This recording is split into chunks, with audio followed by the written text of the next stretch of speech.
మంచు ఫ్యామిలీలో రచ్చ కొనసాగుతోంది. కుటుంబ ఆస్తి వ్యవహారంలో ట్విస్టుల మీద ట్విస్టులు నెలకొన్నాయి. నిన్నటి వరకు తనను తన భార్యను తండ్రి మోహన్ బాబు కొట్టారన్న మంచు మనోజ్ టోన్ మార్చాడు. గుర్తు తెలియని వ్యక్తులు దాడి చేశారంటూ ట్విస్ట్ ఇచ్చాడు. దాంతో అసలు మోహన్ బాబు కుటుంబంలో ఏం జరుగుతోందన్న ఆసక్తి అటు అభిమానుల్లో ఇటు తెలుగు రాష్ట్రంలో నెలకొంది.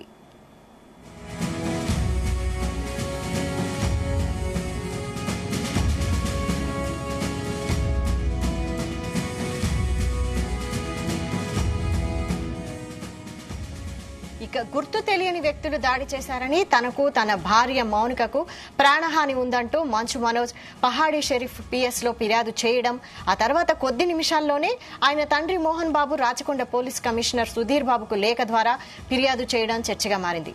మోహన్ బాబు మనోజ్ మధ్య ఘర్షణ జరిగిందని ఆదివారం ఉదయం విస్తృతంగా ప్రచారం జరిగింది. అది అసత్యమని మోహన్ బాబు కుటుంబం ప్రకటన విడుదల చేసింది. ఆ తర్వాత మనోజ్ ఆసుపత్రిలో చికిత్స తీసుకోవడం, సోమవారం ఫిర్యాదు చేయడంతో తండ్రి కొడుకుల మధ్య విభేదాలు బయటపడ్డాయి.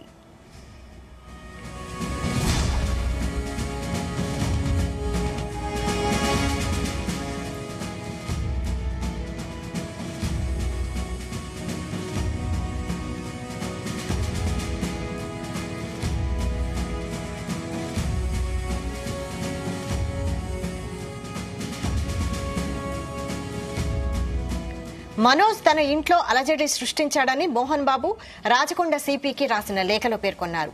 తాను హైదరాబాద్ శివారు జల్పల్లిలోని మంచు టౌన్ లో 10 ఏళ్లుగా నివాసం ఉంటున్నానని, తన చిన్న కుమారుడు మనోజ్ తన ఇంటి నుంచి వెళ్లిపోయి 4 నెలల క్రితం తిరిగి వచ్చాడని తెలిపారు. అతడు కొందరు అసాంఘిక శక్తులతో కలిసి ఈ నెల 8న ఆదివారం తన ఇంట్లో అలజడి సృష్టించి వెళ్లిపోయాడన్నారు. తాను నిద్రపోయాక రాత్రి 9 గంటలకు తిరిగొచ్చాడు. సోమవారం తెల్లవారుజామున ఇంటికి సమీపంలో కొందరు గుర్తు తెలియని వ్యక్తుల్ని గమనించానన్నారు. ఉదయం 10:30 మాదాపూర్లోని కార్యాలయానికి వెళ్లిన తర్వాత మనోజ్ అనుచరులు దాదాపు 30 మంది తన నివాసంలోకి చొరబడినట్లు తెలిపారు. వారంతా మనోజ్ మౌనిక ఆదేశాలతో పనిచేస్తున్న వారేనన్నారు. అక్కడుండే తన సిబ్బందిని ఇంటి నుంచి వెళ్లిపోవాలని వారు బెదిరించారు. వారు తనకు తన ఇంట్లోని వారికి ప్రాణహాని కలిగిస్తారని భయంగా ఉందన్నారు. విలువైన వస్తువులు, ఆస్తి భద్రత గురించి కూడా ఆందోళనగా ఉందని తెలిపారు. తన ఇంటి నుంచి తనను శాశ్వతంగా బయటకు పంపించాలని చూస్తున్నారని, మనోజ్ మౌనిక తన ఇంటిని బలవంతంగా స్వాధీనం చేసుకోవడానికి ఈ పథకం వేసినట్లుందన్నారు. ఈ ఇద్దరిపై వారి అనుచరుల మీద చర్యలు తీసుకోవాలని, తనకు తగిన భద్రత కల్పించడాన్ని మోహన్ బాబు తన ఫిర్యాదు లేఖలో పేర్కొన్నారు.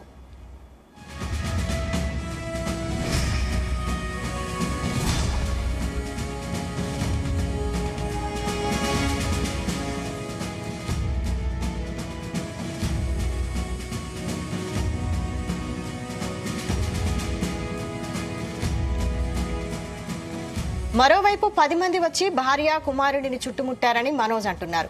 తనపై గుర్తు తెలియని వ్యక్తులు దాడి చేశారని సోమవారం పహాడీ షరీఫ్ పిఎస్ లో మంచు మనోజ్ ఫిర్యాదు చేశారు. ఆదివారం ఉదయం 9 గంటలకు కర్రలతో 10 మంది గుర్తు తెలియని వ్యక్తులు జల్పల్లిలోని తన నివాసంలోకి ప్రవేశించారన్నారు. తాను చిత్రీకరణ కోసం బయటకు వెళ్తాననే సమాచారంతోనే ఇంట్లోకి వచ్చి తన భార్య కుమారుడిని చుట్టుముట్టారని, ఇది గమనించి తాను కిందకు రాగా వారు అతడు ఇంట్లోనే ఉన్నాడంటూ హిందీలో అరుస్తూ బయటకు పరిగెత్తారని తెలిపారు. వారిని పట్టుకునే సమయంలో జరిగిన పొట్లాటలో గాయపడ్డ, ఆసుపత్రిలో చికిత్స తీసుకుని ఇంటికి వచ్చి చూడగా సీసీటీవీ ఫుటేజ్లు అదృశ్యమయ్యాయన్నారు. విజయ్ రెడ్డి, కిరణ్ వాటిని తీసుకున్నట్లు పనివారు చెప్పారు. ఆ ఇద్దరికీ దాడి గురించి ముందే తెలిసి ఉంటుందని, లేని పక్షంలో సీసీటీవీ ఫుటేజీలు తీసుకోవాల్సిన అవసరం వారికి ఏముంటుంది, తన ఇంట్లోకి బలవంతంగా ప్రవేశించి తన భార్య పిల్లల్ని బెదిరించిన వారిపై చర్యలు తీసుకోవడంతో పాటు తగిన రక్షణ కల్పించాలని మనోజ్ తన ఫిర్యాదులో పేర్కొన్నారు. ఈ మేరకు కేసు నమోదైంది.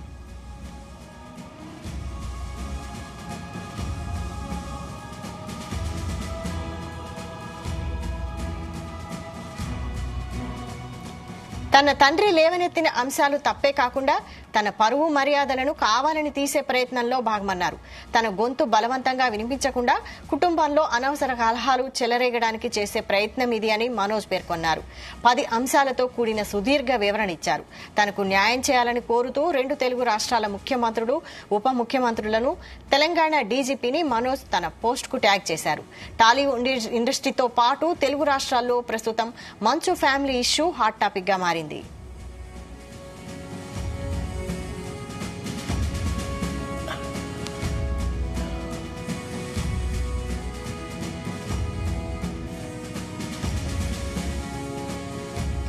దీనిపై మరిన్ని updates crime bureau chief Raviteja అందిస్తారు. రవితేజ.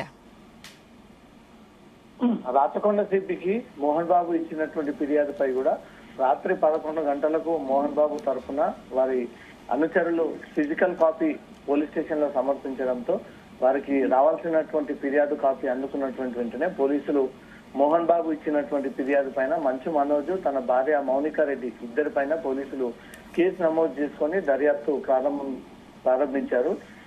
ఇద్దరు కూడా థ్రెటనింగ్ ఉందని, ఇద్దరితో తనకు ప్రాణరక్షణ కల్పించాలని వీళ్ళు ప్రతిసారి న్యూసెన్స్ క్రియేట్ చేస్తా ఉన్నారు. ఇంతకొచ్చి అలజడి క్రియేట్ చేయడము, వ్యక్తులని భయప్రాంతాలకు గురి చేయడము, గుర్తు తెలియని వ్యక్తులందరినీ కూడా ఇటు ఇంట్లోకి తీసుకురావడము, అటు కార్యాలయానికి తీసుకురావడము, వీరు కూతుర్ని సైతం వదిలేసి ఇద్దరు ఇంట్లో ఉన్నటువంటి మేడికి వదిలేసి తన నానమ్మకు వదిలేసి వీళ్ళు వెళ్ళిపోతా ఉన్నారు. అసలు పట్టించుకోరు అనే ఒక విషయాన్ని కూడా దీంట్లో లేవనెత్తడం, ఈ అంశంపై కూడా మంచు మనోజ్ తీవ్ర బాధ కలిగిస్తుందా అంటూ కూడా ఒక విషయాన్ని ఆన్లైన్ ద్వారా ఇటు 2 రాష్ట్రాల ముఖ్యమంత్రి కూడా షేర్ చేయడం జరిగింది.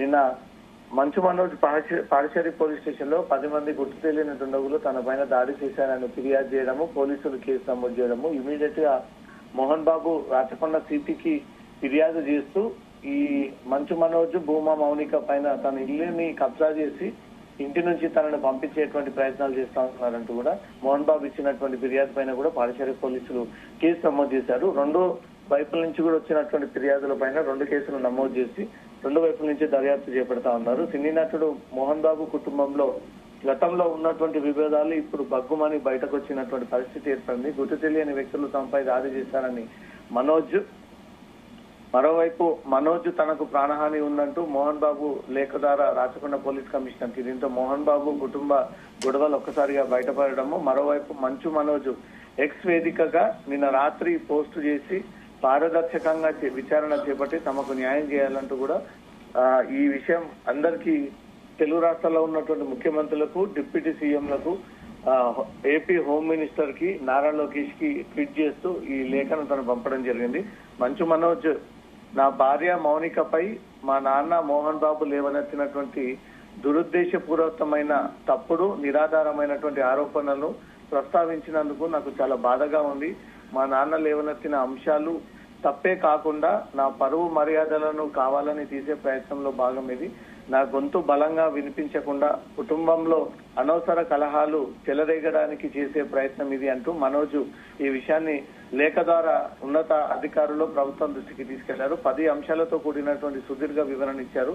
పలు కుటుంబాలు అంశాలను ప్రస్తావించారు. తనకు న్యాయం చేయాలని కోరుతూ 2 రాష్ట్రాల ఉప ముఖ్యమంత్రులు, ముఖ్యమంత్రులకు, తెలంగాణ డీజీపీకి మనోజ్ ఈ పోస్ట్ ని ట్యాగ్ చేస్తూ ఆ లెటర్ ని వారందరికీ కూడా సెండ్ చేయడం జరిగింది.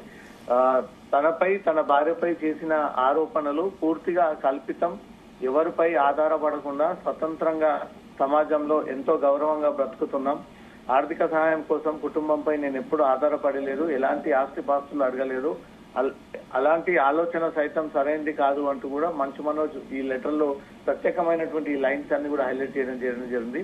నా సోదరుడు కొన్ని కారణాల రీత్యా దుబాయ్ కి వెళ్లడము, ఇంట్లో అమ్మ ఒంటరిగా ఉంటుందని మా నాన్న అతని స్నేహితులు కోరిక మేరకు కుటుంబానికి చెందిన ఇంట్లోకి వెళ్ళాను. 1 ఏడాదికి పైగా అదే ఇంట్లో ఉంటున్నాను.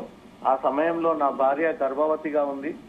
ఇప్పుడు తప్పుడు ఉద్దేశంతోనే 4 నెలల క్రితం నేను ఆ ఇంట్లోకి వచ్చినట్టు మా నాన్న చేసిన ఫిర్యాదుల్లో నిజం లేదు. కావాలనే నాపై, నా భార్యపై ఆరోపణలు చేశారు. కావాలంటే గత 1 ఏడాది కాలంగా నేను ఎక్కడ ఉంటున్నానో మొబైల్ ఫోన్ టవర్ లొకేషన్ ఆధారంగా విచారణ చేయాలంటూ కూడా అధికారులకు ఈ పాయింట్ ని రేజ్ చేసి గుర్తు చేయడం జరిగింది. ఈ వివాదంలో 7 నెలల నా కూతుర్ని సైతం లాగారు. ఇది ఎంతో అవమాననీయం. ఇలాంటి విషయాల్లో నా పిల్లలని లాగవద్దు. వారిని ఈ గొడవల్లోకి లాగడంతో ఈ ఆరోపణలు వెనుకున్నటువంటి ఉద్దేశం తెలుస్తోంది. అంతేకాకుండా ఫిర్యాదు వెనుకున్న ఉద్దేశం గురించి తీవ్రమైన ప్రశ్నలను లేవనెత్తుతోంది. మన దేశంలో మహిళలను ఇంటికి మూల స్తంభములుగా పేర్కొంటారు. అయితే కుటుంబం పట్ల, పెద్దల పట్ల ఎప్పుడు గౌరవంగా ఉండే నా భార్యకు ఇలాంటి తప్పుడు ఉద్దేశాలు ఆపాదించడం సరైనది కాదు అంటూ కూడా మనోజ్ ఈ లేఖలో మెన్షన్ చేయడం జరిగింది. ఇంట్లో పని చేస్తున్న మహిళా సిబ్బందిపై మా నాన్న తీవ్రంగా దూషించడంతో వారు తీవ్రంగా వేదనకు గురవుతా ఉన్నారు. ఇంట్లో అనుచిత ప్రవర్తన కారణంగా వారు నిరంతరం భయంతో బ్రతుకుతున్నారు. ఈ తీవ్రమైన ఆరోపణలను నిరూపించడానికి సదరు మహిళల సమ్మతితో తీసుకున్న సాక్ష్యాలు నా వద్ద ఉన్నాయి. నాపై తప్పుడు ఆరోపణలు చేస్తూనే ఈ విషయాన్ని పట్టించుకోకపోవడం దిగ్భ్రాంతికరం. మా కూతుర్ని పట్టించుకోకుండా ఆయా వద్ద విడిచిపెట్టి వెళ్లారని చేసిన ఫిర్యాదులో నిజం లేదు. మా అమ్మ సంరక్షణలోనే ఆయా వద్ద పాపను ఉంచాము. నా గాయానికి సంబంధించి వైద్య పరీక్షలు చేయించుకోవడానికి నేను, నా భార్య ఆ సమయంలో ఆసుపత్రికి వెళ్ళాము. ఇంట్లో ఉన్నటువంటి సీసీటీవీ ఫుటేజ్లు ఏమయ్యాయి? విష్ణు అనుచరులైన వినయ్ రెడ్డి, కిరణ్ వాటిని ఎందుకు తొలగించారు? ఈ ఘటన తీవ్రమైన ఆందోళనను, ప్రశ్నలను రేకెత్తిస్తుంది. వారు ఎందుకు ఈ ఫుటేజ్లను దాచిపెడుతున్నారు? విచారణ చేపట్టి దీని వెనుకున్న నిజాన్ని కనుగొనాలి అంటూ మాత్రం మనోజ్ ఈ లేఖ రాయడం జరిగింది. నా శ్రమ, ప్రతిభ, నా శ్రేయాభిలాషుల మద్దతుతో ఎవరిపై ఆధారపడకుండా స్వతంత్రంగా ఉంటూ కెరీర్ ను నిర్మించుకున్నాను. 8 ఏళ్లుగా విశ్రాంతి లేకుండా మా నాన్న సోదరుడి చిత్రాలకు పనిచేశాను. పాటలకు, ఫ్లైట్లకు, మ్యూజిక్ వీడియోలకు దర్శకత్వం వహించాను. పలు చిత్రాల్లో కమర్షియల్ హీరోగా చేశాను. కుటుంబం గురించి ఆలోచించి వీటన్నిటికీ ₹1 తీసుకోకుండా చేశాను. అహం బ్రహ్మాసి వంటి ప్రాజెక్టులు వ్యక్తిగత పక్షపాతం కారణంగా దెబ్బతిన్నాయి. అయితే నా సోదరుడు విష్ణు ఇంకా కుటుంబం నుంచి మద్దతు పొందుతూనే ఉన్నాడు. నేనెప్పుడు కుటుంబ ఆస్తులని అడగలేదు. ఎప్పుడైనా ఆస్తులు అడిగినట్టు నిరూపించడానికి సవాల్ చేస్తున్నాను. నా వ్యక్తిగత ప్రతిభ ఆధారంగా నా జీవితాన్ని నిర్మించుకున్నాను. కుటుంబం ఆస్తిపాస్తులపై ఆధారపడకుండా నా పిల్లల్ని పెంచుతున్నందుకు ఎంతో గౌరవంగా ఉంది. నా తండ్రి ఇలా మోహన్ బాబు ఇచ్చినటువంటి ఫిర్యాదు చేయడం తమకు బాధగా అనిపిస్తుంది. విష్ణు, ఆయన associate Vinay Maheshwari, Mohan Babu university MBC విద్యార్థులకు, స్థానిక వ్యాపారులకు దోపిడీ చేస్తున్నారు. వారికి మద్దతుగా బహిరంగంగా మాట్లాడిన నేపథ్యంలో ఈ ఫిర్యాదు చేశారు. ఆర్థిక అవకతవకలకు సంబంధించి నా వద్ద ఆధారాలు ఉన్నాయి. కావాలంటే వాటిని అధికారులకు సమర్పిస్తాను. నా తండ్రి నన్ను పక్కకు తప్పించి విష్ణుకి ఎప్పుడు మద్దతుగానే ఉన్నాడు. నా త్యాగాలు ఉన్నప్పటికీ నాకు న్యాయం జరిగింది. పరువు నష్టం, వేధింపులకు గురయ్యాను. విష్ణు కుటుంబ వనరులని దుర్వినియోగం చేశాడు. స్వలాభం కోసం కుటుంబం పేరుని వాడుకున్నాడు.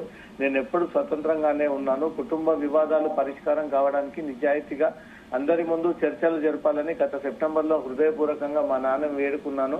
కుటుంబం పేరుని నిలబెట్టడం నా బాధ్యత అని చెప్పాను. అయితే నన్ను మా నాన్న పట్టించుకోలేదు. అంతేకాకుండా ఇప్పుడు ఇలా తప్పుడు ఆరోపణలు ఎదుర్కొంటున్నటువంటి మనోజ్ ఈ లేఖను రిలీజ్ చేసి అధికారులు దీనిపైన చర్యలు తీసుకొని మంచు విష్ణు, అతడి అనుచరులు ఏం దాచడానికి ప్రయత్నిస్తున్నారు? ఇంట్లో ఉన్న స్టాఫ్ వారు ఎదుర్కొన్న వేధింపులు బయట పెట్టడానికి ఎందుకు భయపడుతున్నారు? నేనెప్పుడు ఆస్తుల వారసత్వం కావాలని అడిగానా?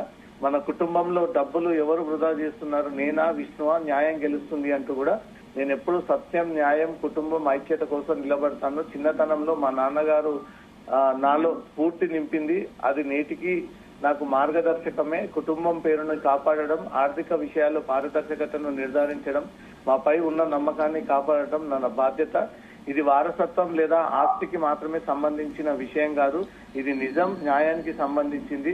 అధికారులు నిష్పక్షపాతంగా దర్యాప్తు చేస్తారని విశ్వసిస్తున్నా. న్యాయం గెలుస్తుందని ఆశిస్తున్నా.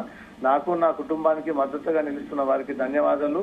పరిస్థితులు ఎంతటి సవాళ్లను విసిరినా నేను వాటిని ఎదుర్కోవడానికి, సరైన దానికోసం పోరాడడానికి ఎప్పుడూ సిద్ధంగానే ఉంటానంటూ కూడా హామీ ఇస్తూ ఈ ట్వీట్ ని ఉన్నత అధికారులకు చేరవేసి తన ఉన్నటువంటి ఆవేదనను మొత్తం ఈ ట్వీట్ ద్వారా ఈ విషయాన్ని తెలియజేయడం జరిగింది. వైశాలి.